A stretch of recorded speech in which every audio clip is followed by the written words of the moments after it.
नमस्कार, जय हिंद। स्वागत आप सभी का मेरे इस यूट्यूब चैनल शिक्षा ऑनलाइन क्लास में। दोस्तों, आज का ये वीडियो जो है हिंदी वर्णमाला के टॉप 20 क्वेश्चन के बेस पे है। सो आप सभी मेरे साथ इस वीडियो में बने रहें। ठीक है, स्टार्ट करते हैं आज का पहला क्वेश्चन। क्वेश्चन नंबर पहला आपकी स्क्रीन पर बेहतरीन और शानदार क्वेश्चन। हिंदी में उच्चारण के स्थान पर स्वर की संख्या कितनी होती है? यदि बात सिर्फ स्वर की बस की होती, किसकी होती? स्वर बस की होती तो हम यहाँ पर लगाते हैं 11 करके, लेकिन उच्चारण के स्थान पर पूछा गया है तो ये हो जाएगा 10। ऑप्शन नंबर यहाँ पर सेकंड बिल्कुल सही हो जाएगा। ओके, अब बढ़ते क्वेश्चन नंबर अगला। राम शब्द में कितने वर्ण होते हैं? अब देखिए, राम हो गया, ओम हो गया, इस टाइप से यदि क्वेश्चन पूछा जाए आपसे तो हमको क्या करना है? बेसिकली उस चीज़ को इस प्रकार से लिखना है, ठीक, क्योंकि राम को ऐसा लिखा जाता है। काउंट करने पर इनकी जो संख्या होगी, वर्ण होगा, वह मिल जाएगा हमको 4। ऑप्शन नंबर 4 यहाँ पर सही हो जाएगा। क्वेश्चन नंबर अगला। जिन ध्वनि चिन्हों द्वारा मनुष्य परस्पर विचार विनिमय करता है उस समष्टि को कहते क्या है? देखिए, अब मनुष्य क्या करता है? अपनी भावनाओं को दूसरे के समक्ष रखने के लिए कोई लैंग्वेज या कह सकते हैं भाषा का सहारा लेता है, क्योंकि भाषा ही एक जरिया होता है जिसके थ्रू हम किसी भी व्यक्ति को अपनी भावनाओं को उसके समक्ष रख सकते हैं। तो भाई ऑप्शन चला जाएगा इसमें भाषा के साथ। ऑप्शन नंबर 4 यहाँ पर सही हो जाएगा। ठीक है, अब बढ़ते क्वेश्चन नंबर अगला। हिंदी में अनुनासिक वर्ण की संख्या होती है, तो हिंदी में जो अनुनासिक वर्ण की संख्या होती है, वर्ग का पंचम सदस्य इसके सभी चले जाते हैं इसमें। ठीक, अंगा, इया, ड़ा, ना, मा, ये सभी जो है किस में चले जाएंगे? वर्ग के पंचम सदस्य में। तो ऑप्शन इसमें दिया नहीं है, 1 2 3 बस दिया है। ऑप्शन किसके साथ में चला जाएगा? नॉन ऑफ दिस के साथ में। ठीक है ना, इसको आपको ध्यान में रखना है। अब बढ़ते क्वेश्चन नंबर अगला। निम्नलिखित में से अर्ध स्वर है। अब देखिए, यहाँ पास अर्ध स्वर होता क्या है? तो अर्ध स्वर ये जो होता है जिसको हम अंतस्थ व्यंजन भी कहते हैं। क्या कहते हैं? इसी को अंतस्थ व्यंजन भी कहा जाता है। ठीक, इनकी संख्या माने तो ये होता है य, र, ल, व। कह सकते हैं यहाँ पास इनकी संख्या जो कितनी होती है, कितना होता है? तो होता है 4। ठीक, तो ऑप्शन किसके साथ में चला जाएगा? ऑप्शन यहाँ पास थर्ड बिल्कुल सही हो जाएगा। य, व, र, ये सभी जो है अर्ध स्वर मतलब अंतस्थ व्यंजन के अंतर्गत आने वाले वर्ण हैं। बढ़िया यहाँ तक। अब बढ़ते क्वेश्चन नंबर अगला। स्वर किसे कहते हैं? तो स्वर ये जो कहा जाता है किसको बोलते हैं?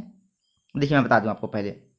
स्वर जो होता है स्वतंत्र होता है, मतलब इसको बोलने के लिए हमको किसी भी व्यंजन की सहायता की जरूरत नहीं होती है ना। तो ऑप्शन चला जाएगा यहाँ पास, इसको स्वर ले लेंगे ना, ये हमारा स्वर है यहाँ पास। तो ये बनेगा स्वर व स्वर्ण वर्णों के मेल को क्या कहते हैं? स्वर कहते हैं। ठीक है, उसमें व्यंजन का मेल नहीं होता, नहीं विसर्ग का मेल होता है इसमें। ठीक, ऑप्शन चला जाएगा फर्स्ट के साथ में। क्वेश्चन नंबर अगला। ध्वनि किसकी लघुत्तम इकाई होती है? अब बात करते हैं ध्वनि की, तो ध्वनि का मतलब जो लघुत्तम इकाई, लघुत्तम का मतलब होता है छोटा, है ना। ठीक, छोटी कह सकते हैं इसको। तो इसकी जो लघुत्तम इकाई है वह है अक्षर, जिसको हम क्या बोलते हैं? वर्ण भी इसी को कहते हैं। ठीक, ऑप्शन चला जाएगा फोर्थ के साथ में। फोर्थ इज करेक्ट हो जाएगा यहाँ पास। अब देखते हैं इसके बाद क्वेश्चन नंबर अगला। निम्नलिखित में से अयोग वाक्य किसे कहा जाता है?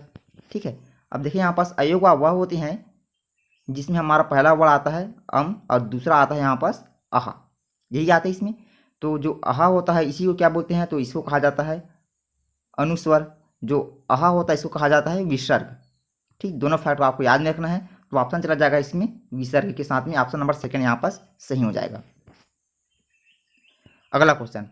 निम्नलिखित में से ऊष्म व्यंजन होते हैं, तो ऊष्म व्यंजन ध्यान रखना कि ऊष्म व्यंजन को क्या कहा जाता है? तो ऊष्म व्यंजन को संघर्षी व्यंजन भी कहा जाता है। ठीक, क्वेश्चन ऐसा पूछ सकते हैं आपसे कल को क्वेश्चन, तो आपको ध्यान रखना है ऊष्म व्यंजन को ही संघर्षी व्यंजन कहा जाता है। अब बात करते हैं ऊष्म व्यंजन कितने होते हैं? तो होते हैं 4 होते हैं।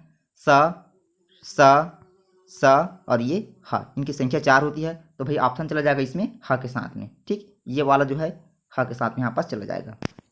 यहाँ तक आगे समझ में। अब बढ़ते हैं इसके बाद क्वेश्चन नंबर अगला। उच्चारण स्थान की दृष्टि से क वर्ग के सभी वर्ण क्या कहलाते हैं? अब जो क वर्ण होते हैं इसी को हम क्या बोलते हैं? कंठव्य बोलते हैं। इसको हमको ध्यान रखना है ना। क वर्ण क्या होता है? हमारा कंठव्य में जाता है। ठीक है, तो इसमें देखिए क वर्ग सभी वर्ण क्या कहलाते हैं हमको बताना है, यहाँ पास कंठव्य हो जाएगा। ऑप्शन नंबर सेकंड यहाँ पास सही हो जाएगा। अब देखते हैं इसके बाद अगला क्वेश्चन। चैनल पर नए हैं तो चैनल को लाइक, सब्सक्राइब एंड शेयर जरूर करेंगे।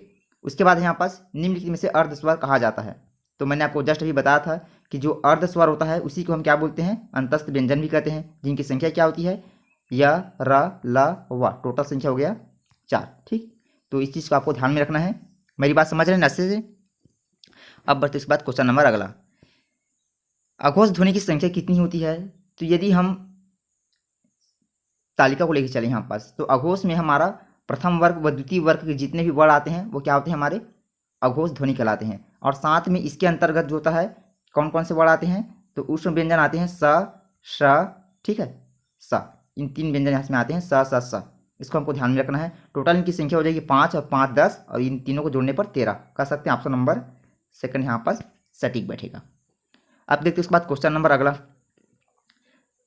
अब यहाँ पास सघोष ध्वनि, ठीक, इसमें था अघोष, अब इसमें है सघोष। तो सघोष ध्वनि जो होता है वह तीसरा वर्ग, चौथा वर्ग और पंचम वर्ग, 3 इसमें सदस्य आते हैं। और साथ में इसको जो हमको जो अंतस्थ व्यंजन होता है, जैसे कि एक सेकेंड, या हो गया, र हो गया, ल हो गया और वा, और साथ में जो इसमें बचा था ह, किसमें, अघोष वाले चैप्टर में है ना, तो इसको ह को हमको लेके चलना है यहाँ पास। और साथ में इसमें हमको जितनी भी ध्वनियाँ होती है उसको भी इसमें जोड़ना पड़ता है, ठीक। तो सबको जोड़ने पर, काउंट करने पर इनकी संख्या जो मिलेगी हमको मिलेगा कितना, 13, ठीक। कितना हो जाएगा यहाँ पास, 13 हो जाएगा सघोष में। ऑप्शन नंबर यहाँ पास हो जाएगा 31 के साथ, ठीक। क्लियर हो गया यहाँ तक। अब बढ़ते इसके बाद क्वेश्चन नंबर अगला। अगला यहाँ पास महाप्राण में कौन से वर्ग का व्यंजन होता है। तो मैं आपको बता दूं कि महाप्राण में दूसरा और चौथा, मतलब ये वाला और ये वाला वर्ग का इसमें वर्ण सम्मिलित होता है। तो ऑप्शन भी चला जाएगा यहाँ पास सेकंड के साथ में, ठीक है। और एक बात ध्यान में रखेंगे कि महाप्राण में हमारा कौन कौन सा आता है इसमें, तो एक आता है जिसमें जितने भी उष्ण व्यंजन आते हैं वो सभी इसमें आते हैं ना, श, स, फिर श, उसके बाद ये ह, और इसके साथ में सभी अनुनासिक व्यंजन भी आते हैं, ठीक। इस सभी चीज़ को आपको यहाँ पर ध्यान में रखना है। अब बढ़ते हैं क्वेश्चन नंबर अगला। इनमें से द्विगुण व्यंजन कौन से हैं। तो ध्यान में रखेंगे द्विगुण व्यंजन को ही उच्छिष्ट व्यंजन के भी नाम से जाना जाता है। अब उच्छिष्ट व्यंजन पूछा जाए तो हमको लगाना है यहाँ पास ड और ढ होता है। ऑप्शन चला जाएगा यहाँ पास थर्ड के साथ में, ठीक है यहाँ तक। अब उसके बाद बढ़ते हैं क्वेश्चन नंबर अगला। ख व्यंजन का उच्चारण स्थान है। तो देखेंगे यहाँ पास जो कंठव्य में आता है वही हमारा ख व्यंजन का उच्चारण होता है, क्योंकि देखिए क हो गया, ख हो गया, ग, घ, अंगा, तो ख हमारा यहाँ पास है, तो ऑप्शन चला जाएगा कंठव्य के साथ में, ठीक। ऑप्शन नंबर फर्स्ट यहाँ पास बिल्कुल सही हो जाएगा इसमें।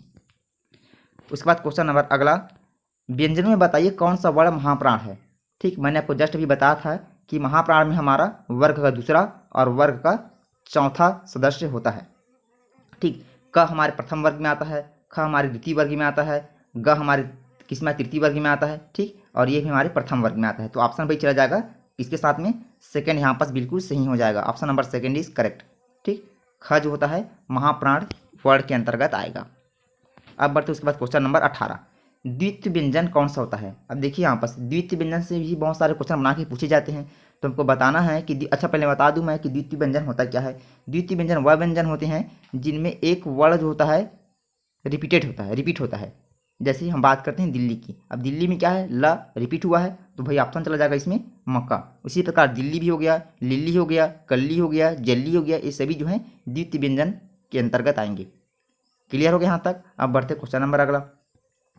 स्पर्श व्यंजन को कहा जाता है।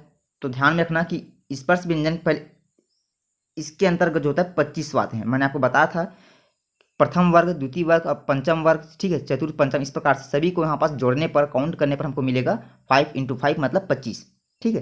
तो स्पर्श व्यंजन को कहा जाता है वर्गीय व्यंजन, क्योंकि इसमें जो है जितने भी स्पर्श व्यंजन होते हैं सभी जो है अलग अलग वर्ग में रखे जाते हैं, इस नाम से इसको जो है वर्गीय व्यंजन भी कहा जाता है, ठीक है। यहाँ तक इस चीज़ को आपको ध्यान में रखना है। यहाँ पास मैंने यहाँ से कई सारे फैक्ट आप सभी को बताए हैं, यहाँ पास उस चीज़ को बारी बारी से आप कॉपी में नोट करते चले जाएंगे।